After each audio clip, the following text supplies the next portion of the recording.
রাজ্য জুড়ে চোরের উপদ্রবে অতিষ্ঠ সাধারণ মানুষ। চোরের হাত থেকে রক্ষা পাচ্ছে না মন্দির মসজিদ কোনো কিছুই। এইবার চোরের দল থাবা বসালো বিশালগড়ের গোকুলনগর পণ্ডিত চৌমুহনী এলাকায় অবস্থিত কালী মন্দিরে। চোরের দল কালী মন্দিরের তালা ভেঙে প্রণামী বাক্স নিয়ে যাবার চেষ্টা করে। রবিবার সকালে ঘটনাটি নজরে আসে এলাকাবাসীদের। তারপর এলাকাবাসীদের মধ্যে চাঞ্চল্য ছড়িয়ে পড়ে। স্থানীয় এক ব্যক্তি জানান, গোকুলনগর পণ্ডিত চৌমুহনী এলাকায় অবস্থিত পণ্ডিতেশ্বরী কালীবাড়ি অত্যন্ত জাগ্রত কালীবাড়ি। বিগত কয়েক বছর ধরে মন্দিরের উন্নয়নের লক্ষ্যে কাজ চলছে।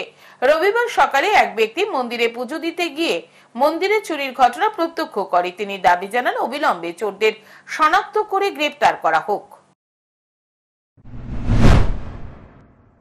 আমরা সবাই মিল্লা এই চোরের ধরা খুব দরকার মনে করি, কারণ এইভাবে যদি প্রত্যেক মানুষের বাড়িতে এবং মন্দিরে, কালী ঠাকুর মন্দিরেও এখনো ছাড়া হয় না, এদের সাংঘাতিকভাবে শাস্তি চাই। এবং আশা করি জাগ্রত মায়ের আশীর্বাদে এই চোরেরাও বেশি দিন বাইরে থাকতে পারত না।